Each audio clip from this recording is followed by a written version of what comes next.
We'll have you come up center, front and center here. And I'll repeat after me. Raise your right hand. I, Shamar Sharad, I, Shamar Sharad, do solemnly swear do solemnly swear that I will support the Constitution of the United States will support the Constitution of the United States and the Constitution of the State of Indiana, and the Constitution of the State of Indiana, and that I will faithfully, and that I will faithfully, honestly, honestly, and impartially discharge and impartially discharge the duties of police officer the duties of police officer of the City of Washington, of the City of Washington, according to law according to law, and the best of my ability, and the best of my ability, so help me God. so help me God. Congratulations. Sign both of these. And then, oops, I'll get you to sign those, and I'll sign one and give you a copy of it.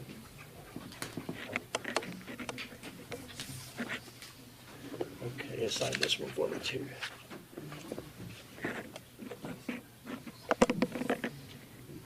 Okay.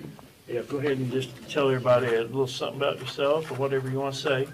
How you guys doing? I'm Shamar Sharad. I'm from Michigan City, Indiana. Went down for school in Vincennes. I met my fiance, Kristen, and then we have our two beautiful children, Cora and Shea. I'll do my best to serve and protect you all. Thank you for having me. Thank you. Congratulations. Congratulations. One more. Stay safe, Shamar. Thank you. Congratulations. Thank you for your service. Thank you. Okay. Yeah, we're very excited. We're glad to have both of you new officers on board with us. Okay, next, we got Jaime Rojas. Is that close? Yeah. Yeah. Come on up. Okay, same thing. Raise your right hand, repeat after me. I, Jaime Rojas, I, Jaime Rojas, do solemnly swear do solemnly swear that I will support the Constitution of the United States that I will support the Constitution of the United and States the Constitution of the State of Indiana, and the Constitution of the State of Indiana, and that I will faithfully, and that I will faithfully, honestly, honestly, and impartially and impartially discharge the duties of police officer discharge the duties of police of the officer City of Washington, of the City of Washington, according to law according to law, and to the best of my ability, to the best of my ability, so help me God. so help me God.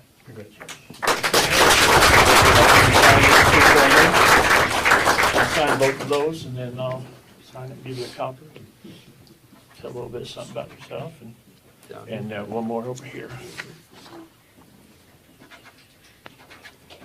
Okay, all right. You want to tell a little bit of something about? How you guys doing tonight? My name is Jaime Rojas. I was born and raised here in Washington, Indiana. Back in the back row, I do have my family, my beautiful mother, my stepmother, both my brothers and sisters. I have my beautiful girlfriend over here and our beautiful son as well. I just want to thank you guys for this opportunity. Thank you guys for having me here tonight. And I can't wait to serve the community of Washington and hope to make this place a lot better. So thank you guys for having me.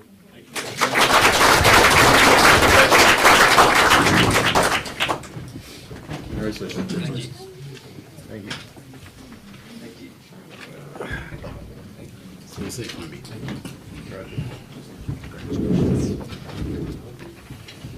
All right, thank you for coming tonight. Thank you for all the, friends and relatives, and you're free to go if you like. I think the officers will probably get a couple of pictures and stuff with them, and then you don't have to stay for the meeting. Thanks for coming, though. All right.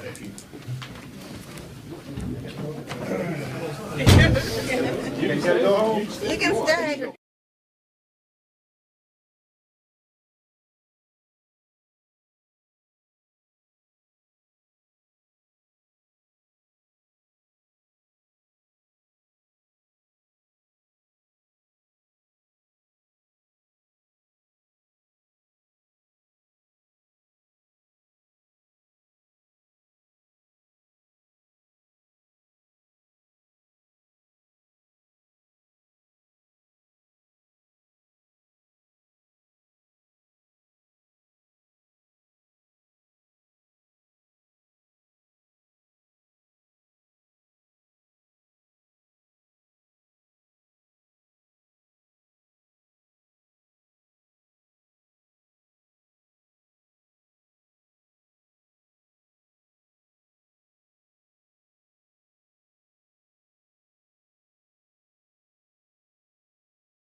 The City of Washington Common Council meeting February 27th, 2023.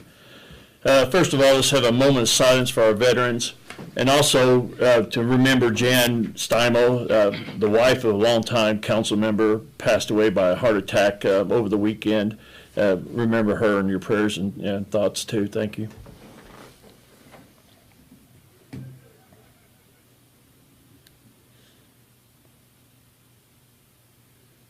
Thank you. Pledge allegiance, please.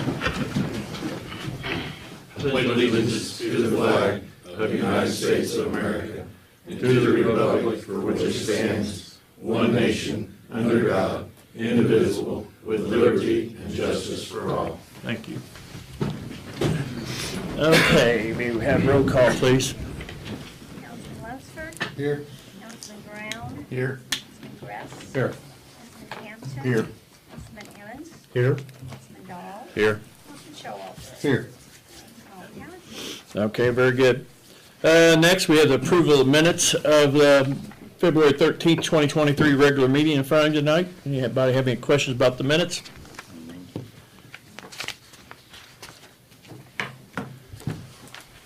I move we approve those. Okay, Councilman Dahl makes a motion to approve the minutes as written.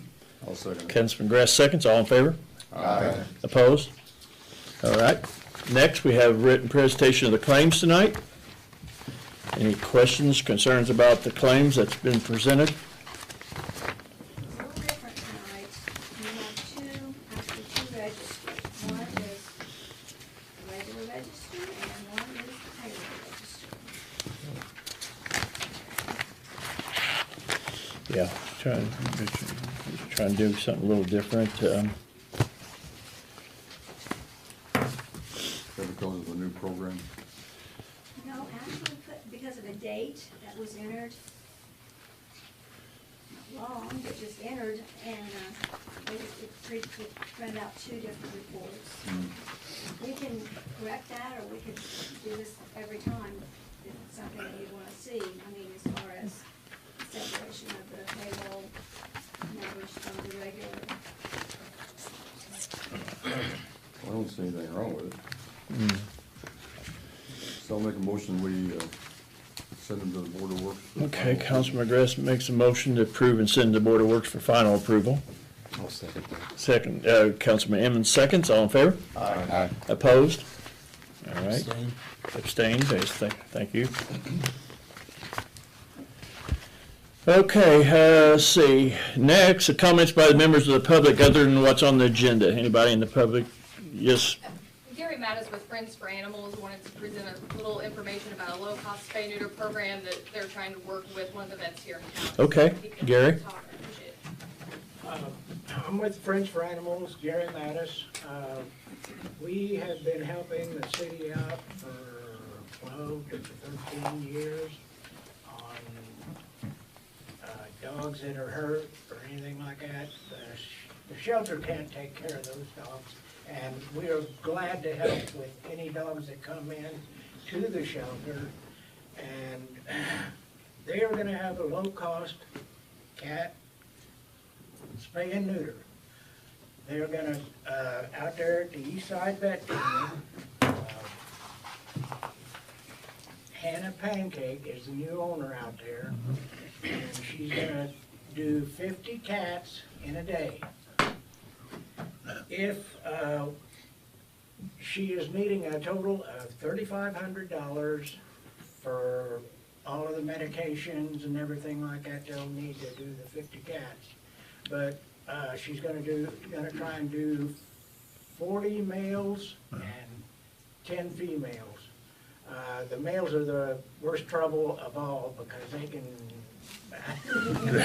get several women, several girls, several females. Some things never change. Well, we'll go, I'll move ahead on that.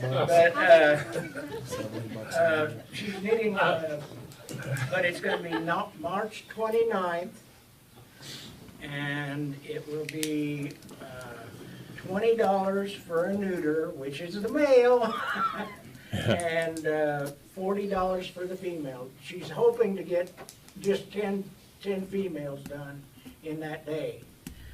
And I'll be out there helping her just about all day. And I just wanted to touch base and tell you that we've taken about 4,400 dogs out of our shelter, and they've gone to rescues in New York, Pennsylvania, Wisconsin, Chicago area, and they don't have to be put down. And hopefully we'll be able to help them, help this shelter as much as we can for the next 20 years. But if we get the cats taken care of, that's gonna help tremendously. And just to kind of clarify just a bit on that, so the more money they can get donated to this program out at Eastside, the cheaper the cost will be to each of the individuals that go out there. So if they reach that goal, then that's the price it'll be, but if they don't reach the $3,500 goal of donations, the price will go up. Yeah, the price will go up a little bit, I just had Or they spoken won't be to able to do as many. Right, so, and then just to kind of clarify on the cats too, I mean, we take in over 500 cats out there at the shelter every year, so, you know, we're grateful to have any kind of something low cost to help with that problem a little bit. And the too, state so. used to do this, used to come down to the parking lot, and they used to take all kinds of cats and dogs, both, but they evidently aren't doing it anymore. I don't know why, because we're paying taxes on that when we buy the dog plates. But I guess they can take care of Indianapolis, I guess. I don't know what they're doing. Donations go to Friends for Animals or East Side Shelter, the donations for the cats. Okay. Cats spay and neuter goes, and I've got a paper on it, and Okay. I'll leave here with Yeah, you. yeah, yeah. Okay. Okay. Thank you very much. Thank you, Gary. Appreciate it. Thank you for what you do. I know you guys, you've been working on that for a long time with the Friends for Animals. And we'll see what we can hopefully stir up. Okay. Anybody else and the members of the public got anything other than what's on the agenda tonight? Yes, sir. You wanna- Yeah, Jerry Sidebottom. I brought up the gate on 16th Street many times. It's gonna cause, she said it don't lock, but you'd be surprised what a chain and a padlock will do. Wait a minute. On the wetlands, on the wetlands. On the wetlands. Which gate? There's several gates out there. Yeah, I think there's only one that's not been, I think it's the main one going back to the lane, I It's think. been open, There's not a gate No. going back to the lane. no, it's right there, right next to Bill It's by Crosby's the, house. it's by the four-bay. Oh, up there by, that has been closed, but somebody went in there. It's been open for 2 weeks. They went in and mowed a little bit sometime, didn't they? Looks like it's been, I don't know. I don't know the answer to that on the mowing. we need to get it closed. I didn't want them to mow yet, so I hope that they didn't, but they might have. Okay, First off, most of the gates out there don't close. The fence itself is all knocked down by the deer. It's hard to keep the goats on their side on the other end. I think that the four-bay pond area needs the fence ripped down, brought back so that we can get our equipment in to clean out that sun tree system that takes the trash out anyway. So I need a whole new fence area along that to begin with. And if that's the one that we're talking about, it's, this one's up by Crosby's house on the south end, up on the south end, closest to the road, Yeah, it's, out on the south end, very south end of so it's the, the one down there by the road. yeah, well, yeah, but up by the road. Okay. Yeah. Well, I mean, See if that could be, we can get that secured, and then we'll talk about fence and stuff. okay. I mean, you can let me, get me up to date to what really needs to be done out there, but Shutting the gate will not secure the facility. no, it won't, no, but, no. But you and I both know it will not secure the facility. But that gate it's normally closed. keep them from walking in there. No, I mean, on that end, it won't, but it won't keep people from going in there. we got the main road, that goes You can back walk right there. in there all you want. Yeah. But let's get that shut. Okay. Okay, and then we'll talk. Okay, thank you. Anybody else got anything in there? I got one more thing. Okay, go ahead. The garage on 16th, that we talked about 3 or 4 months ago. The one down about closest to Vincent's Avenue, Avenue. McCormick, 16th. okay. Has anything been done with that?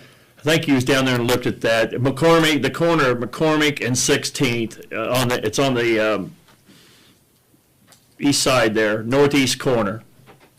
I think you went down and looked at it one day. It's got a hole in the garage roof, about halfway back. Northeast corner. Yeah. It's where Tony Massey and them used to live at one time. Look at that and see, yeah, I've seen it. It's about the size of, I don't know, about 3 foot Coming diameter. off now. Okay. With- Look at that garage. We'll have the building commissioner and code enforcement look at that. Okay. Anything else? No. All right, thank you, thank you. Anybody else got anything other than what's on the agenda tonight? Okay, all right, we'll move on to our next thing. We got Jeremy Adams and Tom Tucker, he is here, to present the downtown, Discover Downtown Washington Quick Impact Facade Grant Program they'd like to talk about to the council. Okay. My name's Jeremy Adams. I'm with Discover Downtown Washington, newly formed group.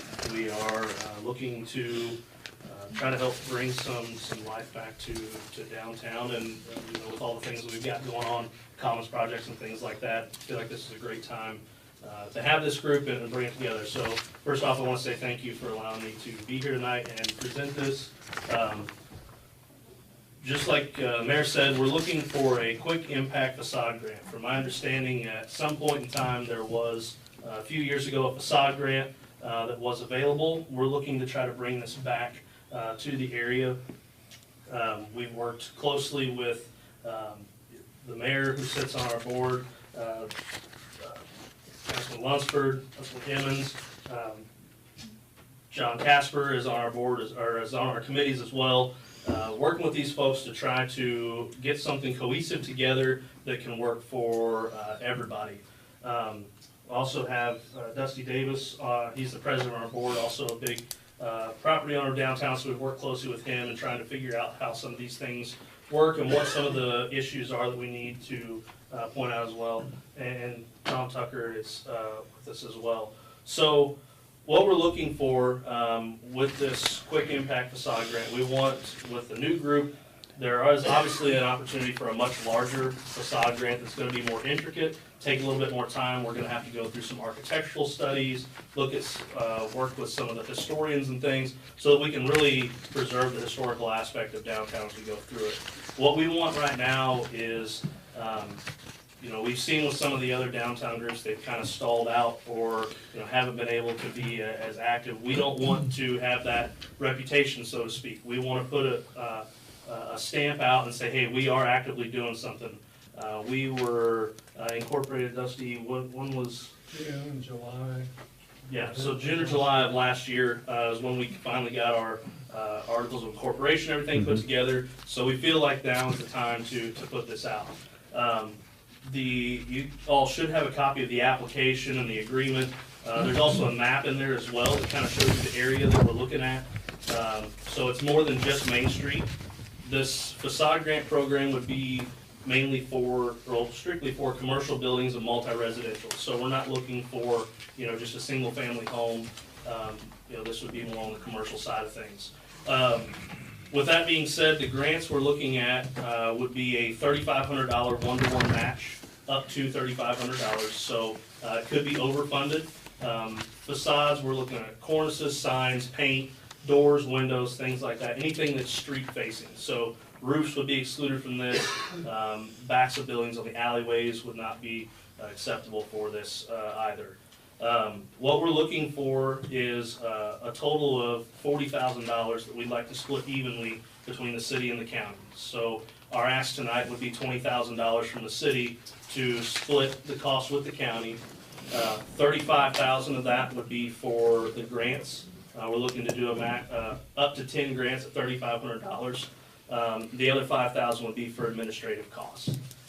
Again, we've worked closely with, talking with property owners downtown, the council that we have, John, you know, we're all looking for things, you know, that are gonna be cohesive and help bring downtown back together. So, you know, this is what we think is gonna be a quick, easy, painless, so to speak, facade grant to help get some funds out there. You know, it's gonna leverage some private investment as well, hopefully help raise a little bit of the tax base and the revenue back into the community. So that's really what our ask is, just to kind of be short and sweet. I don't want to take a lot of your time. If you have any questions, the grant would be, the work would have to be done, proof would have to be shown of the work before the money would be given. It will have to go through an approval process through a grant committee that will have somebody from each of our committees, and the 4 committees that we have are kind of the 4 pillars of the board, which is kind of deemed by Indiana Main Street Association, and those are organization, design, economic vitality, and promotion. So we'll have somebody from each of those aspects sitting on the grant committee, and again, we've talked about, we want to make sure that John's on there so that we're all in order with what the city wants as well, and try to get all on the same page. So again, our ask would be $20,000 from the city. Tomorrow, my plan is to go to the county commissioners and present this as well. If everything is approved, we would like to start accepting applications on March 9th. That being the 8th is the county council. We'll take it to them once everything's approved. Start accepting applications and try to get things off and running so that we can get people set up that maybe want to do paint and things, get painters lined up before the spring. And then there will be a time frame. I believe it was 9 months to use the funds. So we would have to have proof of the work being done, basically by the fall. So, Basically, yeah, I think it was 9 for the remainder of the year. yeah. So is there anything I've missed with that? Anything you want to add, Tom? Several years back, we had a facade grant, and it was a match grant at that time, and a lot of people utilized it. It made a big difference, and some didn't, and then when they got through with it, they realized that they should have. But I talked to a couple of ladies from Illinois the other day, and they told me, this is after I bought their coffee, but then they said they've been coming here every year to visit with family, and they made a statement about downtown Washington really looks different, and they thought it was very nice. But what we want to get done is going to be real nice with the commons and what the things that are going on. Downtown needs to start preparing for what's going to happen up at Crane Gate up there. This whole area is going to grow, and we've got to be welcoming to make them come. And so if we can make our stores downtown welcoming for businesses to come in there, but also for visitors to come downtown. So the facade grant, the first one when I was in the chamber, went very well, and this will too, because we got people downtown now that are excited about being downtown.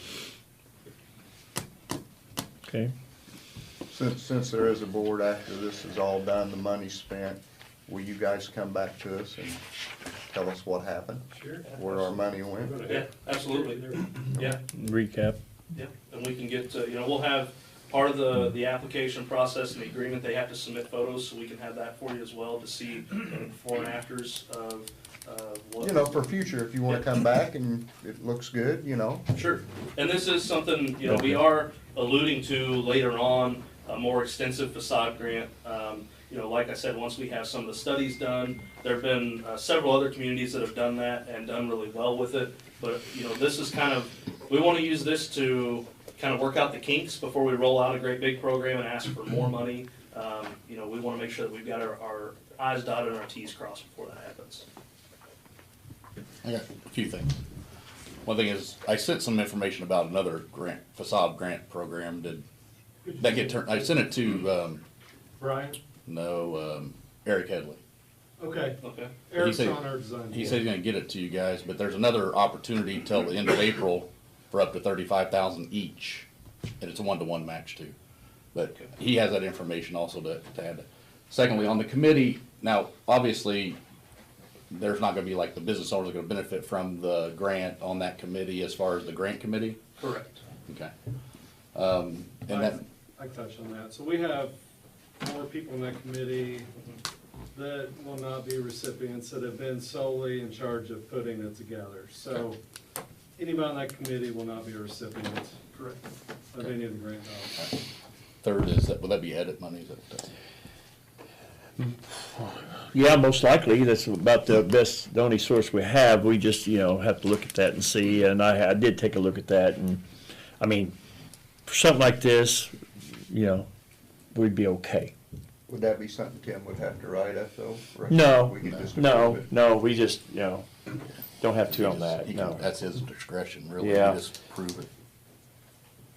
And, we could say, depending on what the county does, Discrepancy, yeah. See if they go for it, We have to start watching the edit money a little bit because we have gave them edit for, our housing and stuff and it's dedicated for 3 years out in most cases, but so we have to start watching a little bit, but, we could make it work if the council. Do you have an alternative plan if the county decides they don't want to give us their share?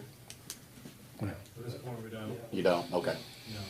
So like if we would say, yeah, that we're gonna give you 20,000, and then they don't give anything, would you change the terms of it, or would you just, how would you wanna do that? We would probably do 5 grants instead of 10. Just do a smaller amount, okay. We have pretty good support. I mean, obviously, I can't guarantee that. Right. but Everybody's been very supportive to this point. So if they're gonna do it that way, we will. I mean, we got a lot, contingency. we got a lot of projects No, and county that's says what I was same kinda thing. getting at, so we don't have to make the motion contingent on the county. I'll make We a just- motion we to just do approve it. the $20,000. Oh, Yeah, hold on, I just wanted to go off of what Jeremy had said. I haven't attended as many meetings as I'd like to, but currently on the books, as far as ordinances with the city, we do have a downtown review committee. And I believe this is kind of where this downtown committee is gonna evolve to, is they have expanded what we already have on the books. Essentially, we go from the 6th Street on the east side and 1 block north, 1 block south. So basically, Van Trees to South Street, Randy's on the committee as well. But then we pretty much go down past the library. So, as of now, to be correct in the ordinance, everything inside our downtown, if they want to change the colors or whatnot, that is part of that ordinance. But I think ultimately their idea is to, for us, is to kind of change that downtown to more fit where they're headed. So I mean, really, this grant is really gonna work together on as far as, when it gets inside that 2-block radius, we would have to, by rule of the Downtown Review Committee, to approve that. Anything outside, you can see based on the map, it's bigger than what we have now.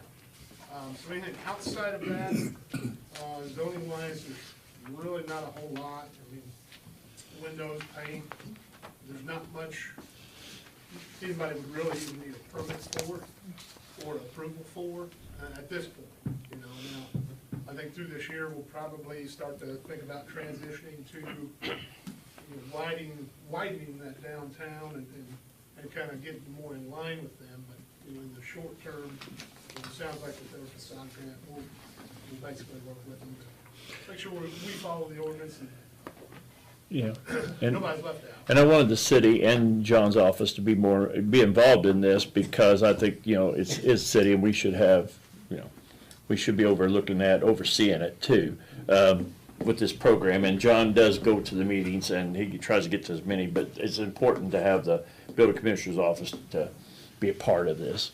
My motion still stands.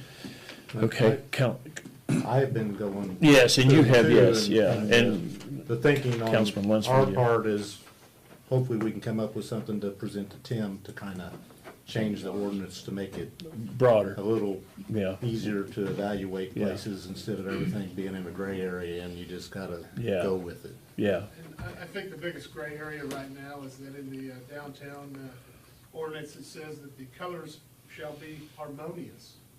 Yeah. Okay. I'm not sure what that means, but, that's that gray area I think we we can. Tough to judge if you're colorblind, isn't it? Yeah, it would be. So I can touch a little bit on more of the discussions. In talking with surrounding communities, Jasper, Vincent, there's some to the north around Carmel that we've been parts of discussions with. They have been at this a little bit longer than us as far as long-term visions with working in a group like our Discover Downtown. They formed 5 to 10 years ago and are now affiliates that we're working on the steps to become where they're at. And in their long-term visions of downtown, they normally will hire an architect or some sort of firm that has an overall design plan and vision, and they work with the downtown community, and that's our goal. We are, us being so fresh and new to this, we are just now learning long-term vision and what next steps we are gonna try to take in the next few years. But that would be a long-term goal, would be to hire an engineering firm or an architect firm to give us streetscapes and an overall layout of what we would like as a vision for the facades to look like and how we want the downtown to look as an overall big picture. And then off of that plan, we can incentivize building owners and businesses to develop with that plan.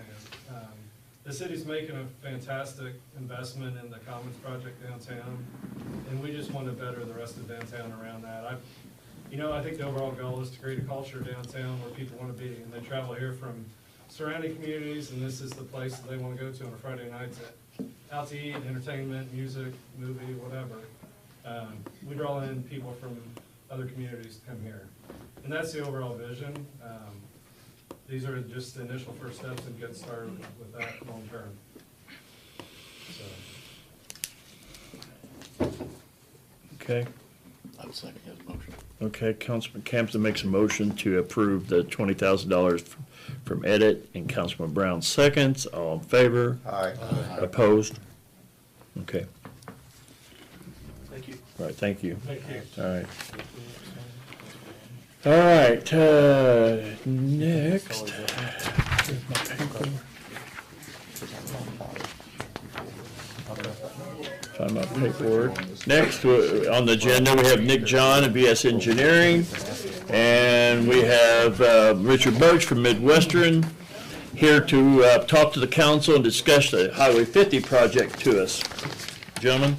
Yeah, well, thank you all for having me. I'm sure by now you've heard that the bids came in for the Business 50 project, and it wasn't good. I had estimated the project at about 18 million, 17.8. The bids came in at 24.1. We did not meet the metrics for which NDOT would allow you to sell the project because of the amount of overage over the engineer's estimate. It was pretty much across the board. If you look at roadway, water, sewer, and electric, everything was high. We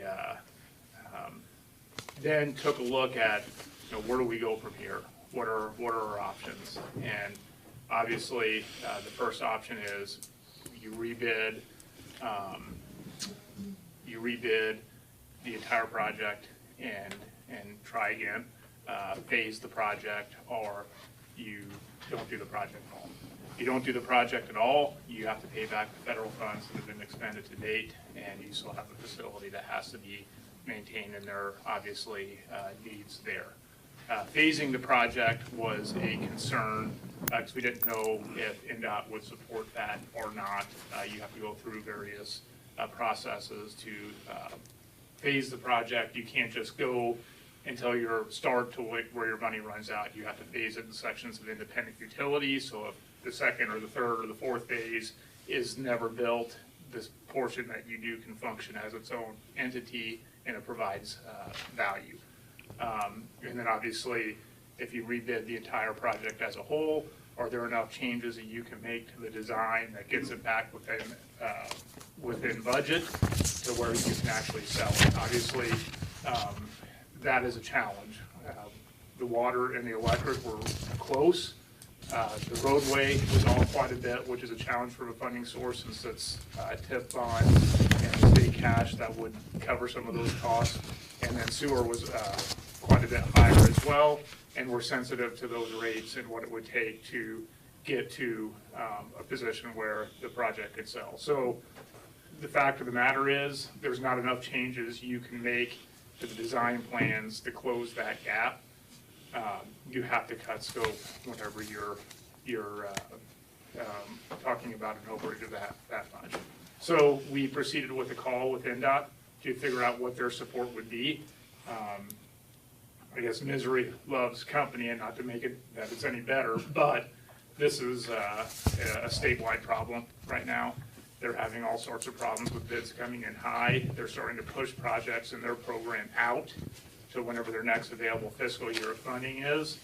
They have agreed to support phasing on this project, so we would push this into the following fiscal year, so next fiscal year, and look at a first phase that likely would be bid in October and start construction the following year. Now, one of the things that we would look at, and we've already started talking to Vincennes District, is what other projects are on the letting. Now that we have control of which one we could pick, we don't want to do one that's loaded, the Lloyd Expressway in Evansville. It's a $150 million project. That's in November, so we certainly would want to beat that out the door, which is why we're tentatively looking at October timeframe for this particular project. So the second phase then, NDOT has committed to funding that as well, but they don't have funds. This trickle-down effect, the next fiscal year that they would have funds available for a second phase would be 2028. So, but the notes are in the system.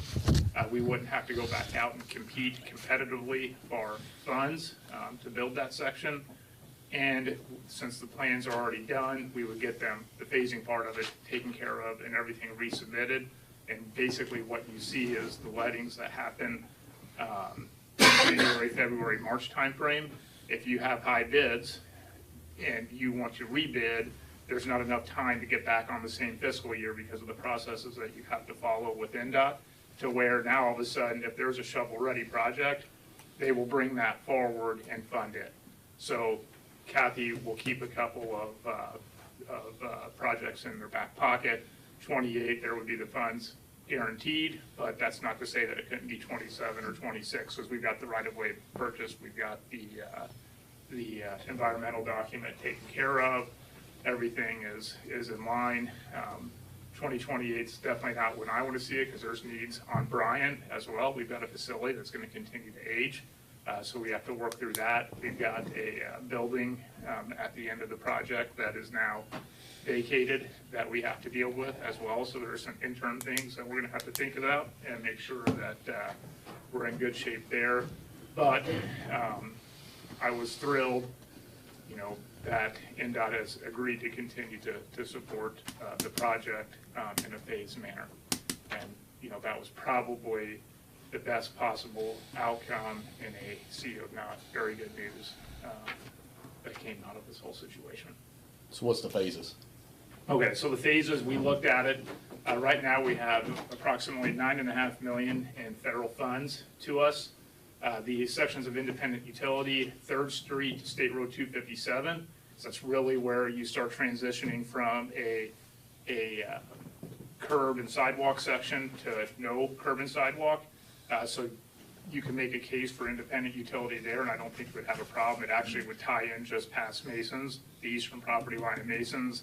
And based on these unit prices, that project would be about $8.22 million on the roadway side, so it gives us some breathing room between now and escalation.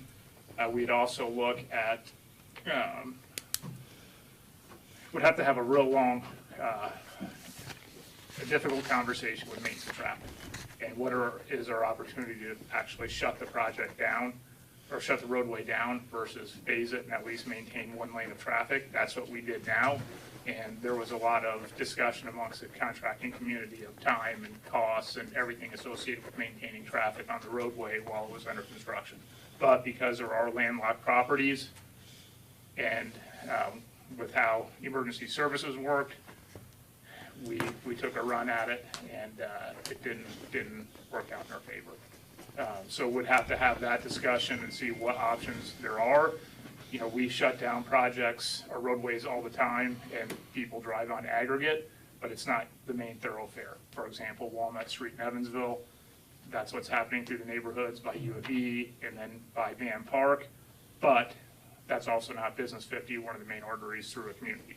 So that's something that we really have to think long and hard about if we were to make a change there. You've got landlocked properties that would have to have some sort of access.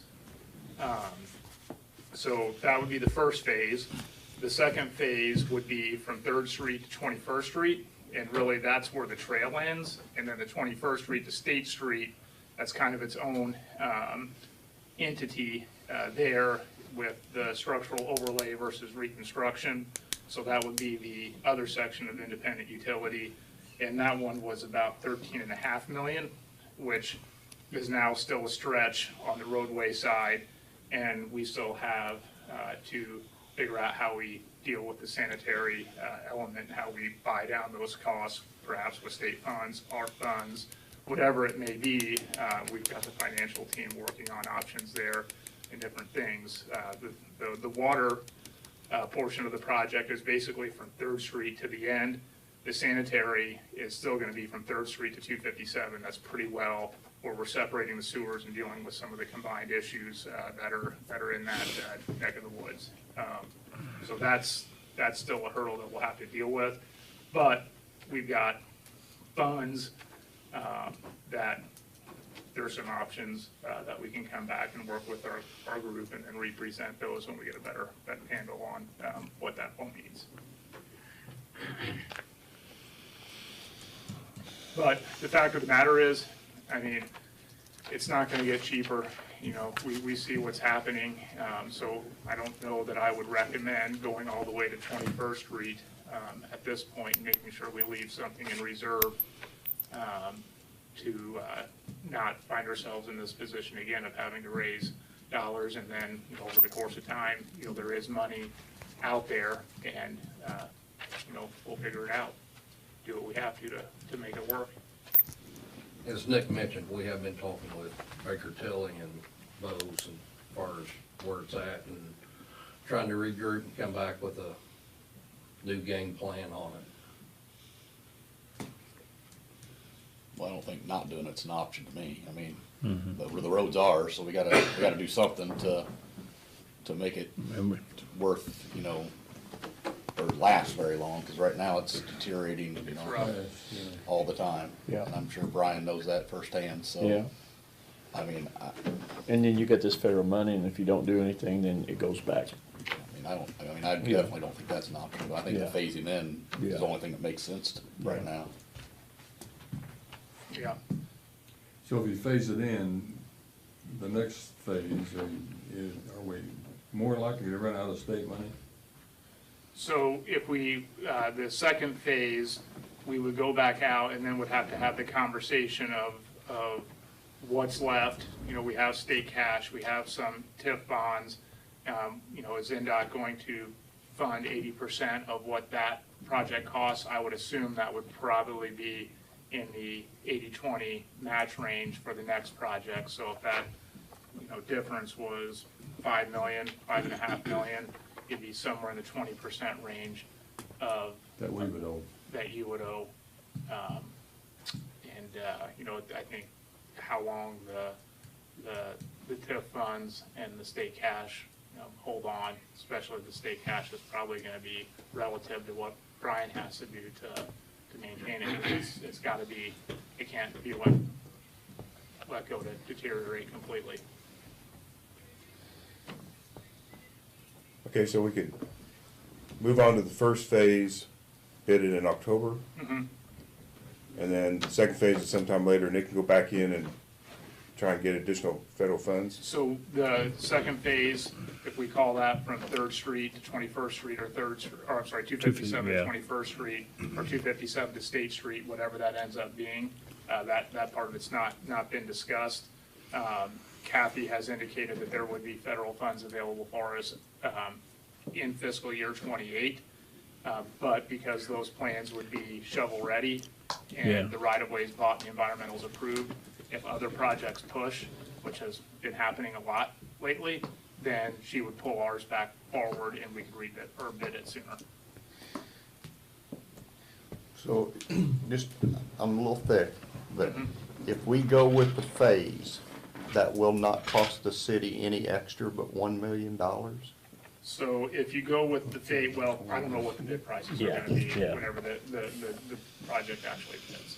So I don't know that I could, in today's dollars, the additional phase would be that 5.5 million, and then 20% of that would be the city's share of it. If it worked out that way? If it worked out that way, but you're talking actually bidding in 2028. Correct, which it could be 10 million more. Yeah, we've seen it be the same situation that if we keep going with the way we're going with prices, yeah. Or you kick back and punt on that and you go with structural mill and fill overlay and change the project completely and don't do complete reconstruction. I mean, that's an option on that and probably more so than this side simply because of the nature of the roadway. So do we have a number for the city for the first phase? The first phase would be completely covered by the feds, because you also have, so you're still an 80-20 match, but through the toll road relinquishment, we got federal toll credits as well, which can be applied as your 20% portion. So in that $9.5 million, you have 80% from NDOT's LPA program, and then 20% of federal toll credits that would make up the other 20%.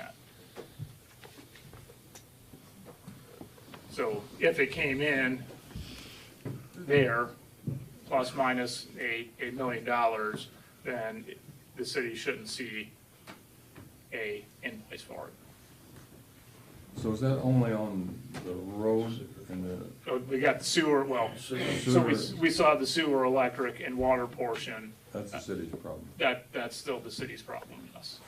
And it was like double or? Sir, 1.7 over. The sewer, we estimate at 1.5 and it came in at 3.6. So there is where we're looking at, you know, if there's, you know, ARP funds, or if we have other mechanisms, and that's what the financial team is looking at right now, or what options do we have? You know, if there's cash in the TIF that's not obligated, that we can't bond against, but is it there, can we buy those down to get to where the original rate structure was? So they're digging into all that now. We actually have a workshop in a couple of Mondays, 13th, to dig into that more. I'm gonna say, 'cause it'd be a heck of a rate. So is that what you, is that what? Can't do it by that. The utility people in Annapolis are looking at is? Yeah, they're looking at the overall picture of it, the road plus the water and sewer, and seeing what the impact's gonna be. And we'll have more numbers for you after we meet on the 13th, but we're over budget. In today's market, it was higher than what we anticipated, but not surprising. And we're trying to figure it out, and we realize that it's more cost and bigger impact, but we gotta try and make it work. If we don't, really don't have an option. Gotta keep moving, yeah. Yeah. Are there any other sources of funds? Well, we talked about that. We talked about like the 21st to State Street, that maybe that would be a good community crossings project and done as a local project similar to 50 West, which really went well. There's funds, you know, we haven't even seen the full impact of some of the funds, other funding mechanisms that are coming down from the federal level. And right now, you know, there's money out there. We just gotta sit down and start coming up with a plan based on what's out there, what's anticipated to be out there, and how we might split the project up. It's still pretty fresh and trying to figure out, okay, what is a potential phase for the first one? what do we have to do to get that back out on the streets, and then start, looking at other mechanisms.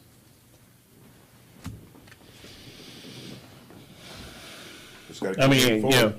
and without, doing a rescope and rebid, we don't know what those numbers are, and, you know. You're rarely on a project that far out can rescope it enough to get the same job done.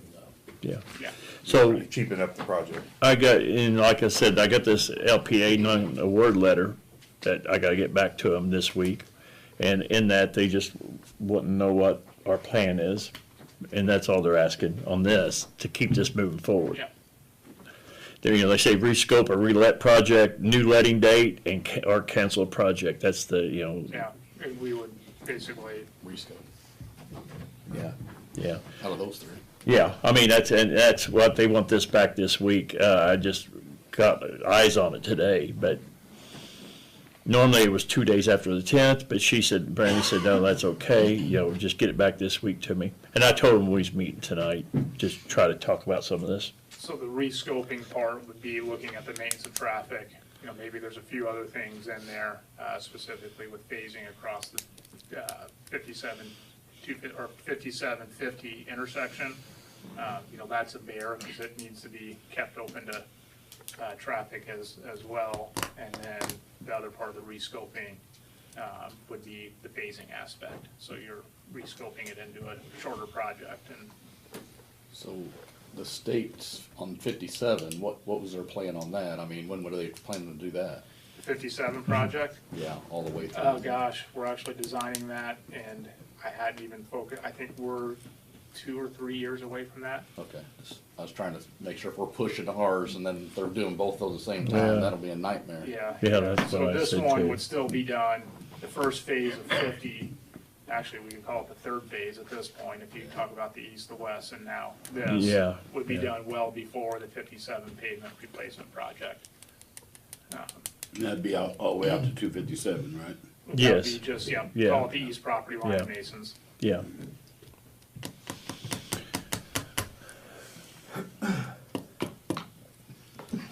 So there'll be more to come, but. Yeah, that's where we're at right but- now. At this point, we're giving this letter, I mean, we're not, we're just keeping the things moving forward. Without this, this project could die Yeah. without Would, telling them what we're gonna do. Moving the sewer out of the highway project, doing it separately, save costs. Well, we talked about that, and you've got the maintenance of traffic. The reason that the original thought process is water and sewer be on their own. But when we sat down collectively, Nick and I and the mayor and the team, and you look at what it's gonna take to do the utilities that are in the roadway and maintaining that traffic, and then you get into issues of, if you tear out the sidewalk, you have accessibility issues that need to be addressed because you can't tear it out and leave it for a year till you build the road. And between 57 and 257, and you're saying, why is the sewer, and I'm not making excuses, but we ended up having to put the sewer in deeper to get underneath the stormwater. We had to separate, you got a combined sewer there now. We had to separate that because of the roadway and the storm sewer there. So we had to drop the sewer line down to make sure we could get under it and re-hook the laterals on the opposite side of the road. So there's a lot of things, but, and if that was all that we had, we probably wouldn't be too far off on the bid. But then when you look at what's happened with cost and availability of materials, and it's just where we're at. So we want you to know that it's something that Nick and I really don't want to be, we don't like being here tonight to discuss this issue, but we have been on the phone and had meetings with your financial advisors and your bond counsel, and we're trying to come up with a plan to where we can phase it, you won't lose your funds, and it's still something that you can make work in financing it and rate impacts and funding of the project. Is that a good summary? So. Yeah. We're working on it, and when we get more details, we'll get back with you. What do you need tonight, Mayor? Just Well, consensus? yeah, just consensus of what we wanted, how we want to proceed. And then, Nick, this would go under the rescoping and the relet project part of it here, wouldn't it? And we wouldn't have a new letting date at this time. It would be October of this. I think that Okay. I think that new letting date, though, is if we're gonna let the same project. Mm, Right? I think, no, Yeah, we'll work with Brandy yeah. on that, but I'm Yeah, pretty sure. so I just got to fill it out, sign it, and get it back to her. Because that first one is rescope and relet. Yeah. That project, reletting, I think, is if we are gonna Relet do the the same whole project. project, New letting date, it says, yeah. Yeah. Yeah. Well- New letting date. Well, that was only if it's the whole project. Because we're gonna, the Yeah, top one is yeah, reletting. yeah. So, yeah, that's all. We just need a consensus by the council. That's why, just to say what we'd like to do. I mean, by moving forward, don't mean, anything's gonna happen. I mean, we could bid it out and it could be, we might be in the same boat down the road. Hopefully not, but we could be. But we got, I move we accept their recommendation on going forward. Councilman Dahl makes a motion to accept the recommendation of moving forward on the highway project. I'll second it. Okay, Councilman Lunsford seconds, all in favor? Aye. Opposed? Okay, Thank you. all right. Thank you for your time. And, I just basically got to sign it and get it back, but that's, Get back to Brandy. yeah, I'm just telling about the reletting. I'll just mark that part, Rescope and relet. yeah. And I'll get it back to her tomorrow. Okay, very good, thanks, guys. All right. Okay.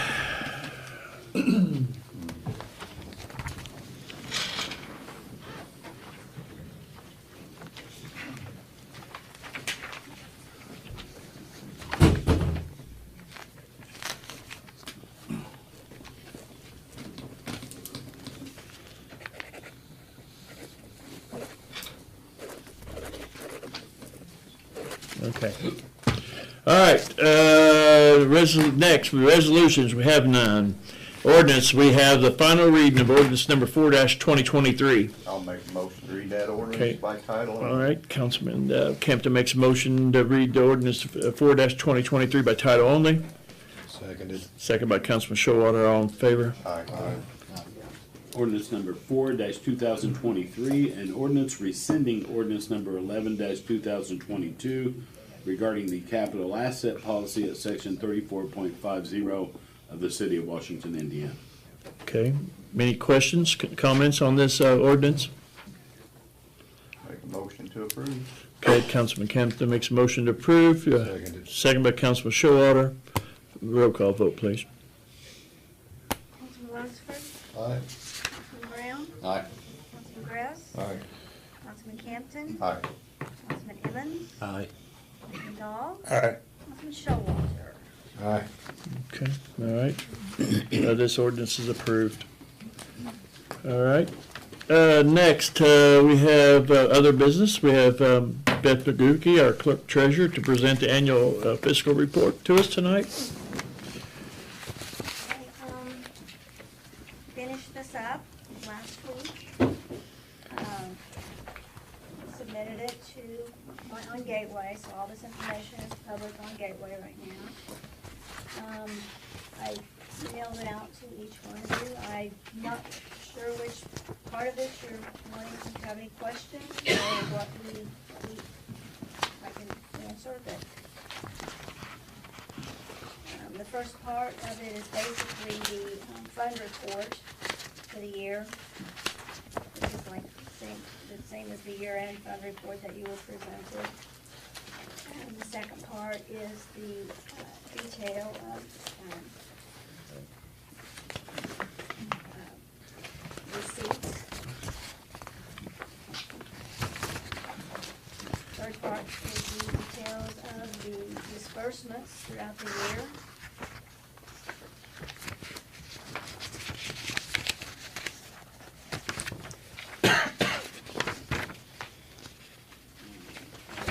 We have the list of our debt on page 62 and 63, and how it's broken down into bonds and loans, and what our current debt is broken down by the government activities and wastewater, electric, water. There, that is. Next page on 65 is the leases. We have several leases. Post-employment benefits, that's just it says how much we are paying out for our retirees. Of the transactions that are showing up in the financial report, 9,504,673.66 for transfers from one fund to another. And that kind of broke down two different ways where it came from, where it went into. Page 74 is the grants.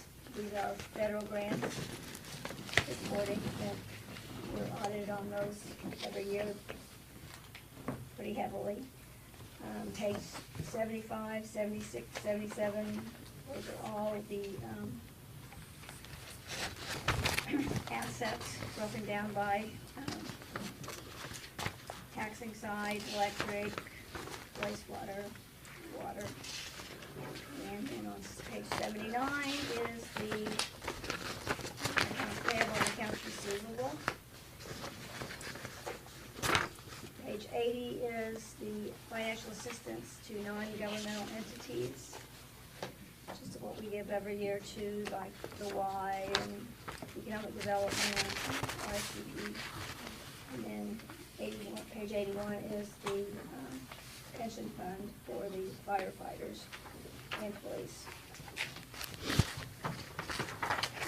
Any questions I can answer?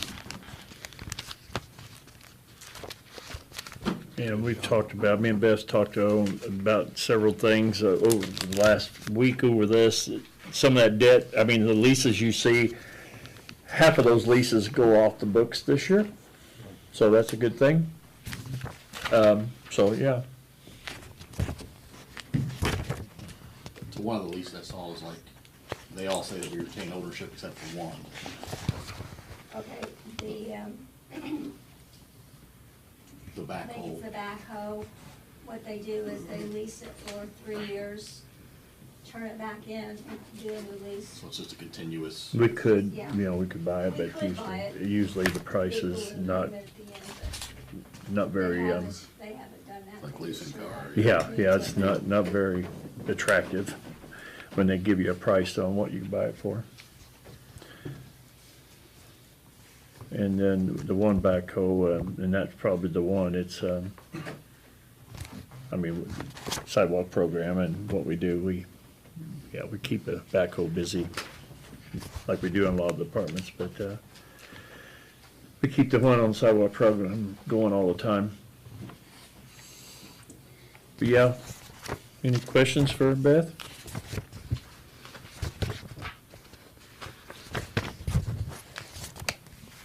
Okay. You need to go over the redevelopment authority one or not? Basically the same. Yeah. The redevelopment authority is what we have for as far as basically the road, because in order to do the road, we did a lease rental bond, renting the RDC rented or leased the road to the RDA, and in turn, then they make the payments on the bonds.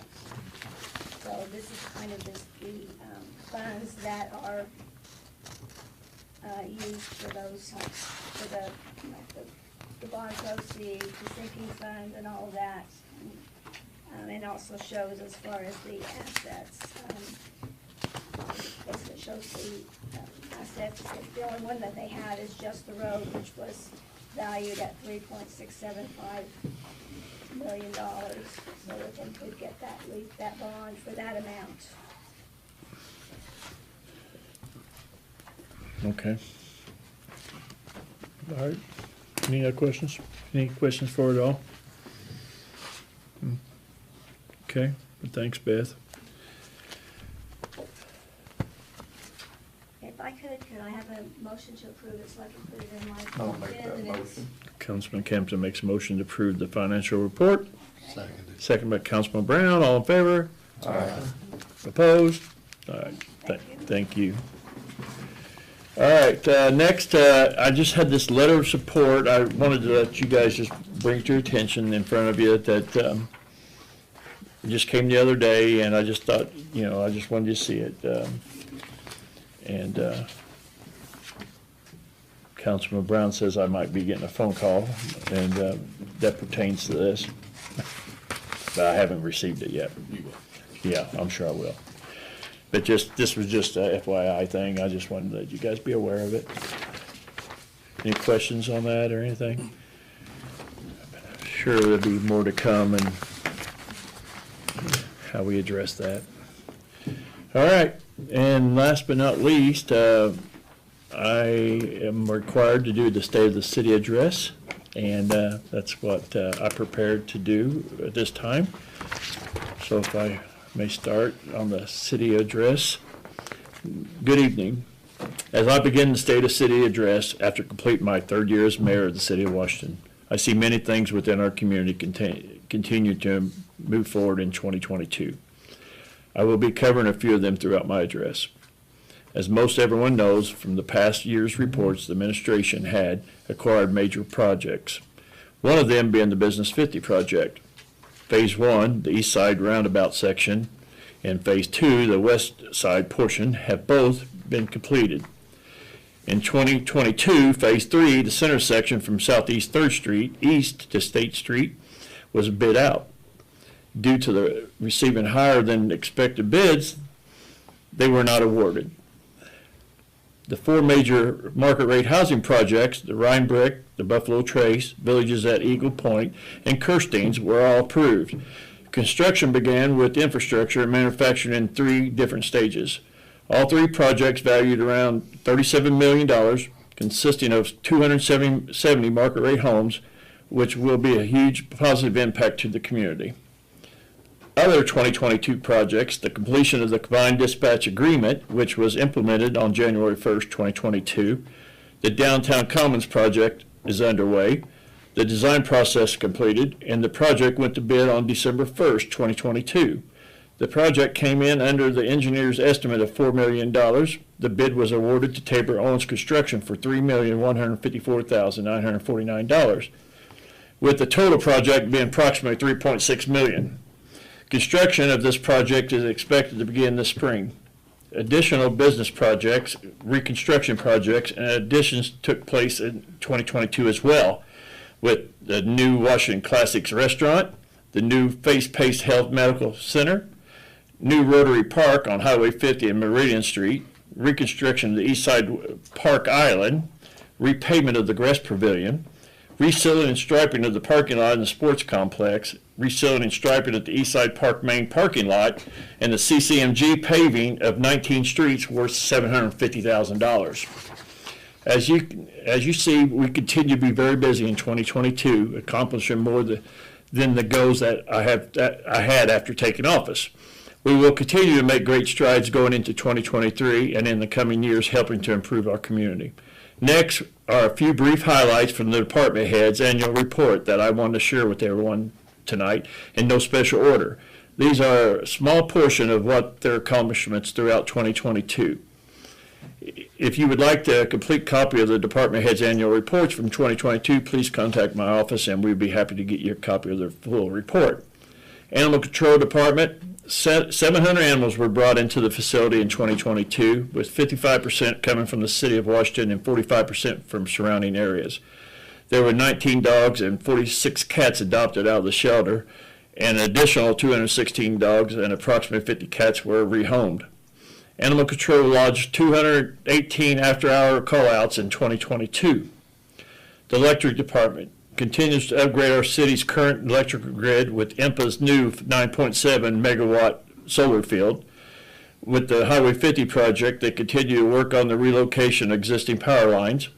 Electrical improvements for the 11th Street substation were done. as well as the new dedicated line being completed for the industrial park area, which will help eliminate power outages that could cost our commercial customers money by interrupting their everyday business operations. Also, with IMPA's help, we were able to change out and upgrade switches and breakers. This will solve problems with power outages that we have had over the years. Fire department, they responded to 983 runs in 2022, 550 being EMS related, 159 fire alarms, 37 vehicle accidents, 53 public service calls, and 176 other related runs. The fire department completed 1,200 hours of fire training, which included 8 firefighters completing a 40-hour critical incident team training program. The Parks Department, as always, the park crew was very busy again in 2022, not to mention the daily maintenance of the parks, Eastside, Longfellow, and South Park, which consists of cleaning, mowing, trimming, trash control, etc. They also managed to help the Rotary Club with their annual cherry tree event. There was 30 additional cherry trees planted throughout the park in 2022. The department also hosted several events in 2022, which are always a big hit. A few of those being the Food Truck Tuesdays, Halloween Safe Stop, the 4th of July celebration, and Christmas in the Park. The Police Department. In 2022, officers responded to 9,304 complaints, 1,330 traffic stops, 874 total arrests with 1,316 charges filed, and WPD made 7 trips to the Evansville ISP to transport evidence. The Detective Division has 3 detectives, and they logged 98 cases with 124.5 hours of continuing ed. They had 8 ERT call-outs working and 146.5 combined overtime hours. Detective Sergeant Garland continues to work with the DEA task force, and with the total state and federal seizure dollars dispersed back to WPD for $26,328 in 2022, and it had led to the seizure of multiple amounts of drugs that were removed from Davis County. Total WPD training hours was 1,575, an average of 75 hours per officer. The street and MVH departments, the MVH crew continues to provide a great service to the citizens, keeping the city clean with trash, leaves, and limbs, and etc., as well as addressing street signs and other projects.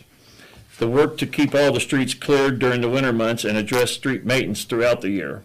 In 2022, we moved forward with approximately $750,000 in street paving throughout another year of CCMG funding assistance, as mentioned earlier. Garbage and trash. In 2022, the department continued to provide a great service to our citizens with limb removal, the leaf collection, as well as collecting 120 Christmas trees to be used in local ponds. 828 trips were made to the landfill with approximately 10 million pounds of household waste. All this was accomplished with a leftover budget of 6.57%. Transit Department. Last year, the Transit Department continued online training for safety of the drivers and passengers. There were 244 operating days logged and a total of 11,979 riders. This was up 4,051 riders from 2021. Recycle Department. 9,943 residents and businesses utilized the recycling center in 2022.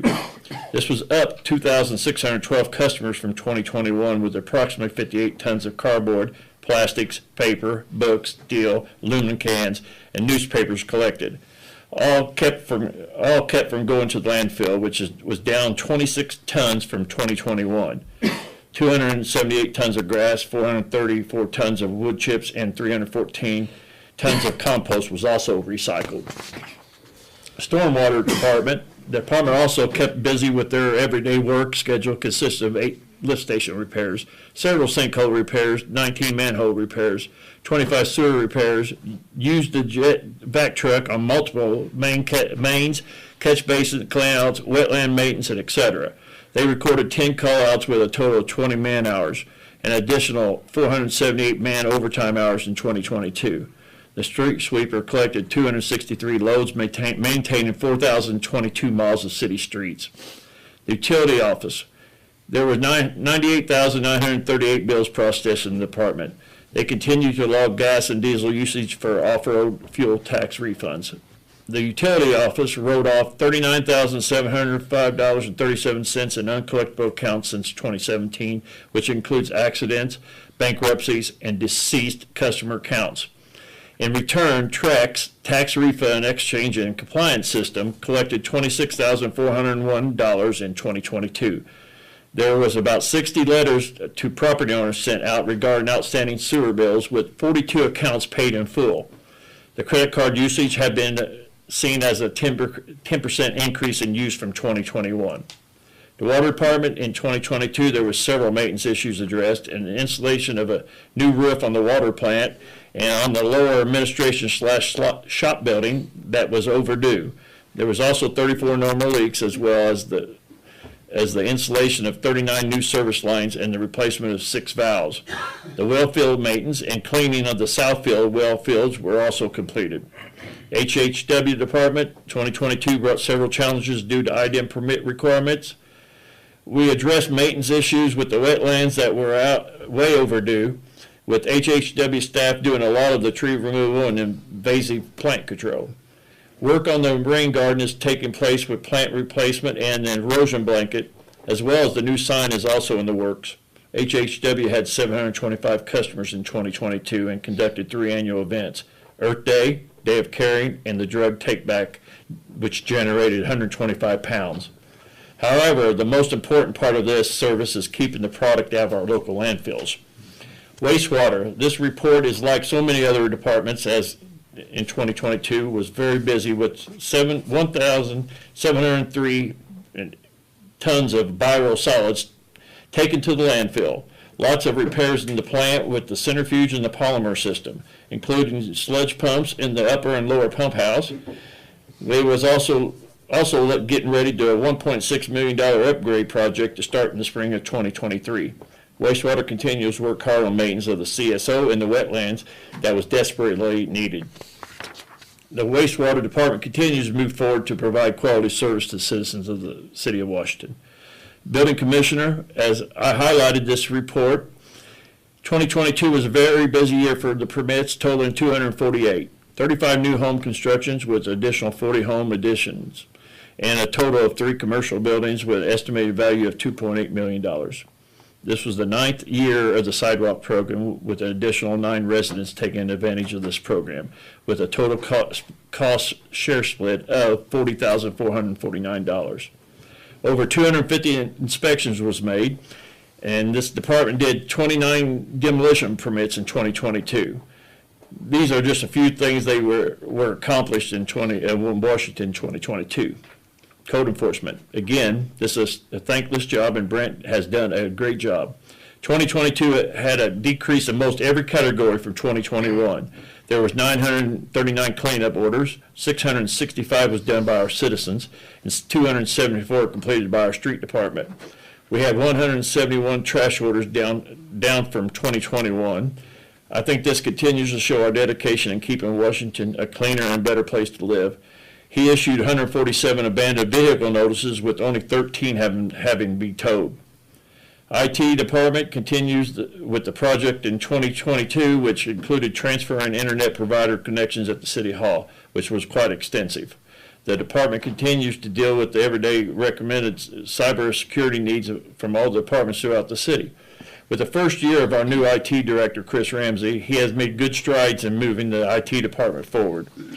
This is a small portion of the work they do all on a daily basis, and as you can see, the City of Washington continues to provide a great service to the community.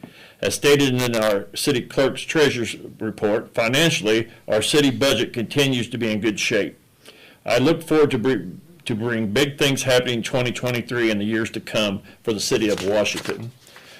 I want to thank you out to my executive secretary, clerk treasurer and her staff, the city council, Board of Public Works and Safety, and our city attorney for their continuing support. I would also like to give a big thanks to all my department heads, as well as all our city employees who also serve this community so well. A thank you goes out to my wife, Darlene, and my family for their continuous support. I truly believe in our community and its future, and I will continue to work with state and county governments for our local citizens. working for a better Washington. May God continue to bless the city of Washington and the United States of America. Thank you.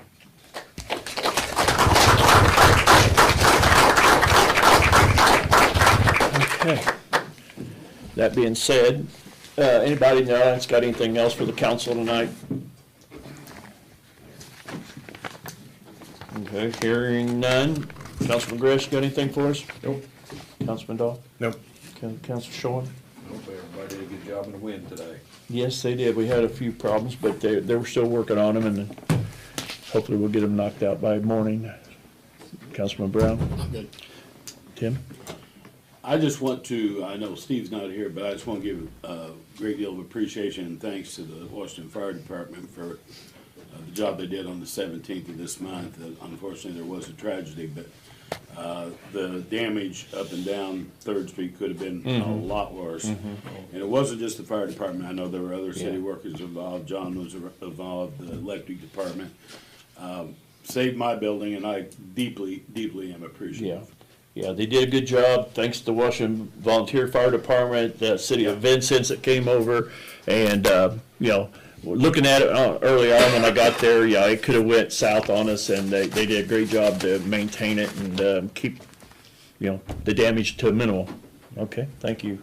Appreciate that. Councilman Campton? No, sir. Councilman Emmons? I'm good, thank you. Councilman Lunsford? Nope. Okay, Beth? All right. There again, thank you for everything everybody's doing, and thanks for the continued support, and we keep moving forward on this highway project and see where we go. All right, anything else? Last call? Hearing none? This meeting's adjourned. Board of Public Works in 5 minutes.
Call this meeting to order. The City of Washington Board of Public Works and Safety meeting, February 27, 2023. To order, please.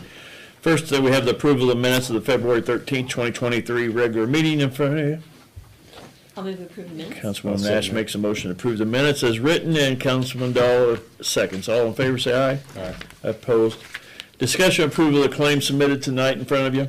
I move we pay the claims. Okay, Councilman Dahl makes a motion to approve the claims. I'll second. Councilwoman Nash seconds. All in favor, say aye. Aye. Opposed. Next, we have open quotes received on the 2023 sidewalk and curb replacement program and general contract, concrete work for the City of Washington. We have one bid, I believe, tonight. One. That's correct, and it is from Hard Rock.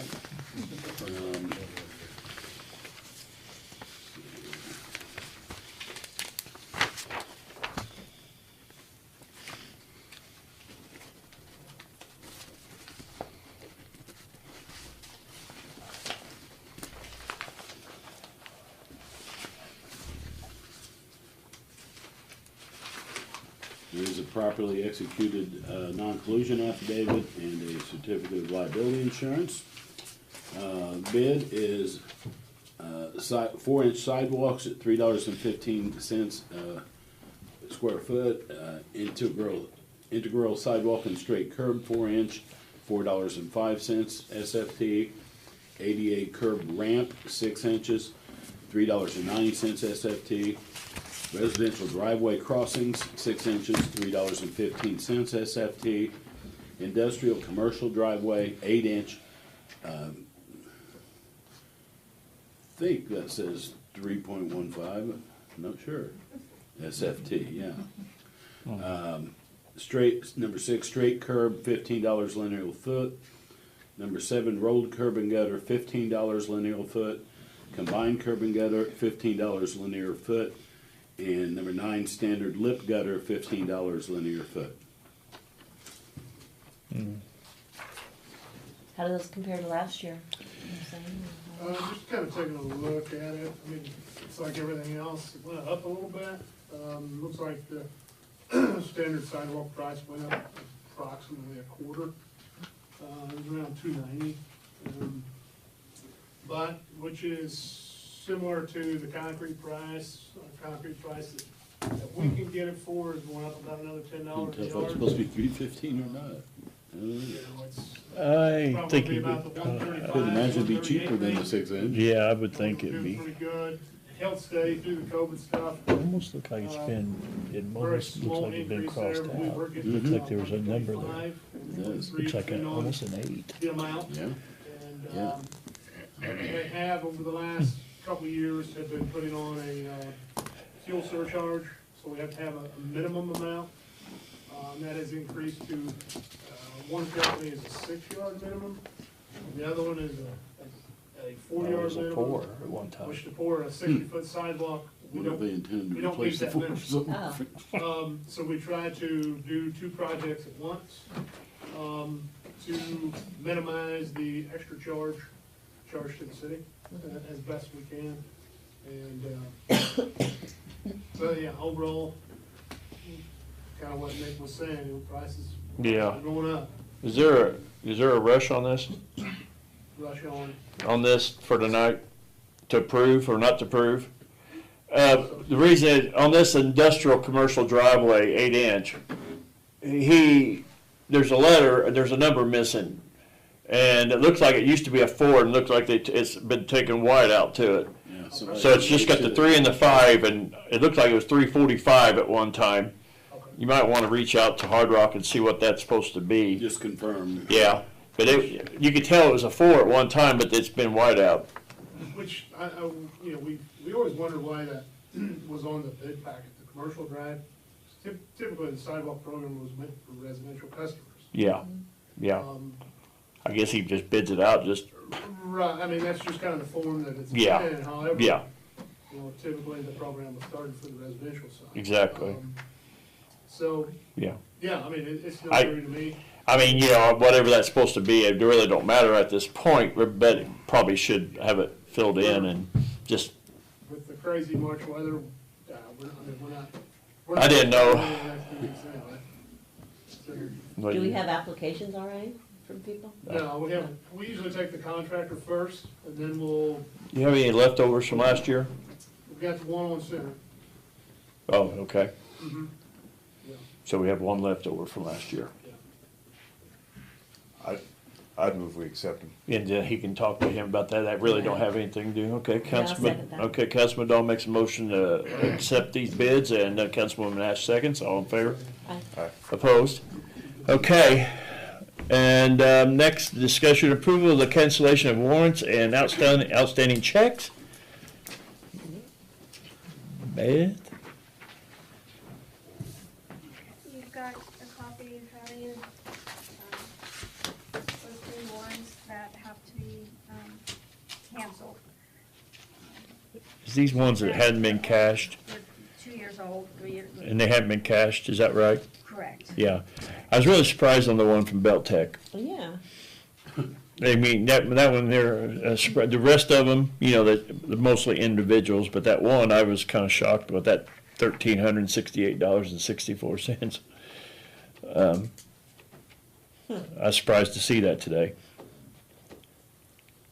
I guess, you know, yeah. Do we ever reach out to anybody? I guess they just lost it or something, you know. Well, I'm sure we've made contact with them, haven't we?